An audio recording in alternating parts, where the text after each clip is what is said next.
Hi అండి, అందరికీ నమస్కారం. Welcome to my YouTube channel చామింగల్ చిన్ను అండి. నేను యూట్యూబ్ స్టార్ట్ చేసి ఒక 10 డేస్ అవుతుంది. స్టార్ట్ చేయాలన్న ఆలోచన అయితే ఒక 2-3 ఇయర్స్ బ్యాక్ నుంచి ఉందండి.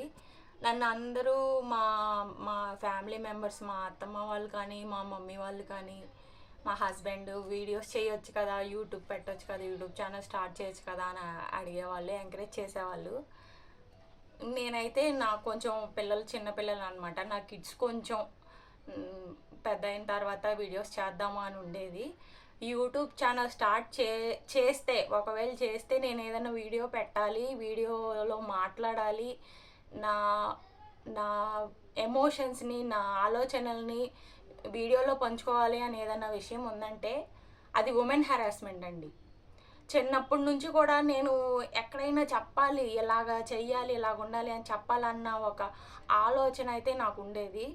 అది నేను యూట్యూబ్ స్టార్ట్ చేశాక చెప్పాలి అని అనుకున్నాను. కానీ ఈ కలకటాలో ఇన్సిడెంట్ జరిగింది కదండి, నాకు దాని గురించి అయితే చాలా అంటే చాలా బాధగా ఉంది. ఈ ఇన్సిడెంట్ జరిగిన తర్వాత నేను ఇలా చెప్పటం అనేది నాకు కొంచెం బాధ కలిగించిందండి. ఇంకైనా మించిపోలేదు, ఇప్పుడైనా నేను మాట్లాడాలి అనేసి నేను వీడియో పోస్ట్ చేస్తున్నాను. ఎన్ని రోజులండి ఇలాగా, ఎన్ని రోజులు? ఒకప్పుడు విజయవాడలో ఆయేషా మీరా ఎగ్జామ్ హాల్లో నరికి పడేశారు, తర్వాత ఢిల్లీలో నిర్భయ, ఈరోజు కలకటాలో మౌమిత గారు. నెక్స్ట్ టైం ఇంకెవరో ఇలా రిపీట్ అవుతూ ఉండటమేనా? రిపీట్ అవుతూ ఉండటము, మనం ఇలా అనుకోవటము, వాళ్ళకి కండోలెన్స్ తెలపటము, ఇవి ఇలా ఉమెన్ హరాస్మెంట్ జరగటము, వాళ్ళ మదర్స్ ఎంత కిరాతకంగా ఇలాంటి దుశ్చర్యలు జరుగుతూ ఉండటమేనా? దీనికి ఒక ఫుల్ స్టాప్ ఉండదా? నాకైతే దీని గురించి చిన్నప్పటి నుంచి కూడా ఒక ఇది ఉండేదండి. చూసిన ఇప్పుడు మనకి ఈ సోషల్ మీడియాలు ఇలాగ ఈ టీవీల్లో న్యూస్ ఛానల్స్లో స్ప్రెడ్ అవుతుంది కాబట్టి ఈ న్యూస్లు మనకు తెలుస్తున్నాయి. తెలియకుండా ఇంకెన్నో జరుగుతున్నాయి, మారుమూల గ్రామాల్లో ఎన్నెన్నో జరుగుతున్నాయి.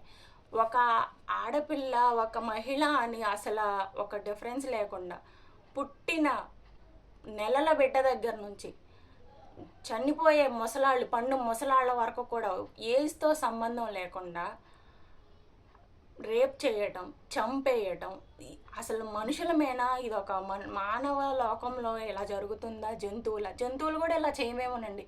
ఏ పులో ఏ సింహమో వస్తే ఎక్కడో చోట కొరికేసి తినేసి దాని ఆకలి తీరిన తర్వాత వెళ్ళిపోద్ది. కానీ ఒక మానవుల్లో ఈ మగ మృగాలు అనాలి, వీళ్ళు కూడా జంతువులే. నేనండి, క్షమించండి, మగవాళ్ళని నేను నెగిటివ్గా చెప్పాలని కాదండి, మగవాళ్ళలో కూడా మంచి వాళ్ళు చాలామంది ఉన్నారు. కానీ చెడ్డవాళ్ళు ఉన్నారంటంలో మాత్రం నా దగ్గర చాలా ప్రూఫ్ ఉంది. మీరు నా మీద ఎగ్నెస్ట్గా మాత్రం మాట్లాడుకోవద్దు. నేను ఎవరిని కించపరచాలని ఈ వీడియో తీయట్లేదు. కేవలం నా బాధని నేను మీతో ఎక్స్ప్రెస్ చేయాలని నేను మాట్లాడుతున్నాను. ఒక జంతువైనా దాని ఆకలి తీరితే వెళ్ళిపోద్దండి. కొలతలు వేసుకొని ఒకళ్ళు కాదు, ఇద్దరు కాదు, రేప్ చేసి చంపేసి అంత ఇదిగా ఏం పాపం చేశారండి వాళ్ళని ఎవరికి ఒక చీమైనా సరే మనల్ని కుడితేనే దాన్ని చంపుతాం. ఒక ఆడ మనిషి ఏం పాపం చేసిందండి అలా చేయడానికి? చాలా దుశ్చర్య అండి. నాకైతే చాలా బాధగా ఉంది. ఈ వీడియో మాట్లాడటానికి కూడా నాకు కొంచెం ఎమోషనల్గా ఉండి నేను వెంటనే మాట్లాడలేక కొంచెం నిర్ణయం చెప్పుకొని నేను ముందుకు వచ్చాను. ఒక రంగము, ఒక ఫీల్డ్, ఒక పాలిటిక్స్ అని లేదు, ఎడ్యుకేషన్ అని లేదు, ఒక గృహిణి అని లేదు, అన్ని రంగాల్లో ఆడమగ అనే భేదం లేకుండా ముందుకు దూసుకెళ్తున్న ఒక స్త్రీ తన యొక్క స్వీయ రక్షణలో మాత్రం వెనకబడిపోయిందండి. చేతులు ఎత్తేసిందనే చెప్పాలి. చాలా బాధగా ఉంది ఈ విషయంలో మాత్రం నాకు. దీన్ని మనం మానవులం, సాటి మనుషులం అనే స్పృహ మర్చిపోయి జంతువుల కంటే కిరాతకంగా మారిపోయి సాటి మగ మనిషే ఒక ఆడ మనిషి చావుకి, కిరాతకమైన చావుకి కారణమవుతున్నాడని ఈరోజు నేను మాట్లాడాల్సి రావడం నాకు చాలా బాధగా ఉంది, చాలా సిగ్గుగా కూడా ఉంది చెప్పుకోవడానికి. స్త్రీ జాతిపై జరిగే దుశ్చర్యలకి కారణాలు వెతకాలి అని నేను ఈరోజు మాట్లాడలేదండి. ఇలాంటి ఘటనలు జరగకుండా ఉండాలంటే మనమేం చేయాలి అని నా అభిప్రాయాన్ని మీ ముందు వ్యక్తపరచడానికే నేను ఈరోజు మాట్లాడుతున్నాను. ముందుగా మన మన మన ఇంట్లోనే మార్పు రావాలండి. మన ఇంట్లోనే మనమేం చేస్తున్నాము, మనమేం చేసాము అని కాదు. మన పిల్లలు ఉన్నారు కదండి, చిన్న పిల్లలైనా పెద్ద పిల్లలైనా వాళ్ళ వయసు ఏదైనా సరే మంచి చెడు చెప్పడానికి వయసుతో సంబంధం లేదండి. ముందుగా మన తల్లిదండ్రులుగా మన పిల్లలకి వాళ్ళకి ఊహ తెలుస్తుంది అన్న ఏజ్ నుంచి మగపిల్లాడ ఆడపిల్ల అన్న డిఫరెన్స్ లేదు. ఫస్ట్ మనం చెప్పేది అర్థం చేసుకుంటున్నారు, మనం చెప్పేది వాళ్ళు గ్రహించగలుగుతున్నారు, వాళ్ళకి అర్థమవుతుంది అని మనం తెలుసుకున్నప్పుడు ఫస్ట్ వాళ్ళకి నేర్పించాల్సింది good touch bad touch. Good touch bad touch అనేది ఒక ఆడపిల్లకి కాదు, మగపిల్లాడికి ఆడపిల్లకి ఇద్దరికీ నేర్పించాలి. ఇద్దరికీ నేర్పించి ఫస్ట్ ఆడపిల్లలకి ఎలాగైతే మనం అమ్మ బయటికి వెళ్ళినప్పుడు ఇలా ఉండాలి అలా ఉండాలి అని మనం ఎలా అయితే చెప్తున్నామో మగపిల్లలకు కూడా మనం అదే విధంగా చెప్పాలి.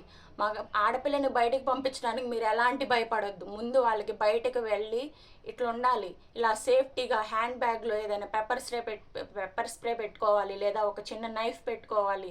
నీకేదైనా ఇలాంటి ఇబ్బందులు వస్తాయి, బయటకు వెళ్తే ఇలాంటి కిరాతకులు ఉంటారు, ఇలాంటి వాళ్ళు నీకు ఎదురుపడినప్పుడు నువ్వు ఇలా చెయ్యన్న సమస్య ఏంటో చెప్పి ఆ సమస్యను ఎదుర్కొనే గుండె ధైర్యాన్ని మన ఆడపిల్లలకి మనమే ఇవ్వాలి. ఎవరో వస్తారు ఏదో చేస్తారని మనం ఎదురు చూడకూడదు. వస్తారు, వాళ్ళ బాధ్యత నెరవేర్చడానికి పోలీసులు ఉంటారు, సొసైటీ ఉంటుంది, వాళ్ళ సంగతి తర్వాత. ముందు మనమేం చేస్తున్నాం తర్వాత మగపిల్లల దగ్గరకు వస్తే మగపిల్లలకి ఇంట్లో ఫస్ట్ ఆడపిల్లలైనా మగపిల్లలైనా ఇంట్లో ఉన్న ఫ్యామిలీ మెంబర్స్కి రెస్పెక్ట్ ఇవ్వడం నేర్పించాలి.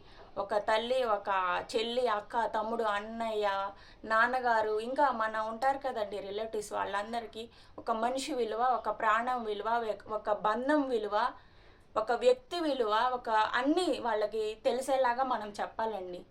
ముందు మనం ఇనిషియేట్ తీసుకొని మన పిల్లలకి మనం చెప్తే మనలాంటి ఇళ్ళు ఒక 10 ఇళ్ళు అయితే అలాంటి 10 ఇళ్ళు 100 ఇళ్ళు అయ్యి ఆ 100 ఇళ్ళు 1000 ఇళ్ళు అయితే ఇలాగే స్ప్రెడ్ అయితే ఒక 10-15 ఏళ్ల తర్వాత మన పిల్లలే 25-26 ఇయర్స్కి వస్తారు. అలాంటప్పుడు ఇలాంటి దుశ్చర్యలు మినిమం తగ్గుతాయేమోనని నా ఆలోచన. మన పిల్లలు ఇలాంటి ఒక 100 మందికి తెలిస్తే ఆ 100 మంది ఇంకొక 100 మందికి చెప్తారు. మనమే ఇనిషియేట్ తీసుకొని మన పిల్లలకి ఇలా ఉండాలి అమ్మ, ఇలా చేయాలి అని మనమే చెప్పాలి. మగపిల్లలు బయటకు వెళ్తే ఎవరైనా ఆ ఆడమనుషులు నీ తల్లిని చూడు, నీ చెల్లిని చూడు, నీ అక్కని చూడు, ఒక దేవతని చూడు, ఒక భరతమాతని చూడు అని మనమే చెప్పాలండి. చెప్పకపోతే పిల్లలకి తెలీదు. ఈ రోజున్న సొసైటీలో పిల్లలకి మనమే చెప్పుకోవాలి, మనమే చేసుకోవాలి. చెప్పడంలో తప్పు లేదండి, మనం చెప్పడంలో తప్పు లేదు. మన పిల్లల్ని మంచిగా తీర్చిదిద్దుకోవాలనేదే నా ఆశ అండి. అలా చెప్పుకున్న తర్వాత ఇంకా ఏదైనా జరుగుతుందంటే అంటే ఇన్సిడెంట్లు జరిగిన తర్వాత, ఇలా మర్డర్లు జరిగిన తర్వాత వాళ్ళకి న్యాయం చేయండి, వాళ్ళకి జస్టిస్ చేయండి అని అడగటంలో తప్పులేదండి. జరిగిన తర్వాత మనం పోరాటాలు చేయటం కంటే పిఎం గారిని, సీఎం గారిని, ఎమ్మెల్యేలని, పోలీసుల్ని, వీళ్ళందరినీ మాకు న్యాయం చేయండి, వాళ్ళకి న్యాయం చేయండి, ఆ తప్పు చేసిన వారికి శిక్షని వేయండి అని బ్రతిమాలటం కంటే బ్రతిమాలాలి. వాళ్ళ డ్యూటీ వాళ్ళు చేస్తారు. కానీ ఇలాంటివి జరగకుండా ముందుగా మనం ఇనిషియేట్ తీసుకోవాలనేదే నా ఆలోచన. ఎవరి డ్యూటీ వాళ్ళు చేయాలండి, వాళ్ళు తప్పకుండా చేస్తారు. దయచేసి అందరూ పై అధికారులు అందరినీ నేను వేడుకుంటున్నాను, ఇలాంటి ఇన్సిడెంట్లు జరగకుండా దయచేసి ఉమెన్ ప్రొటెక్షన్ కల్పించాలని గట్టిగా నేను అందరినీ వేడుకుంటున్నానండి. ఇలాంటి ఇన్సిడెంట్లు మళ్ళీ రిపీట్ అవ్వకూడదని నేను వేడుకుంటున్నాను. ప్రతి ఒక్క ఆడపిల్ల చాలా జాగ్రత్తగా ఉండాలి. ప్రతి ఒక్క మగపిల్లవాడు,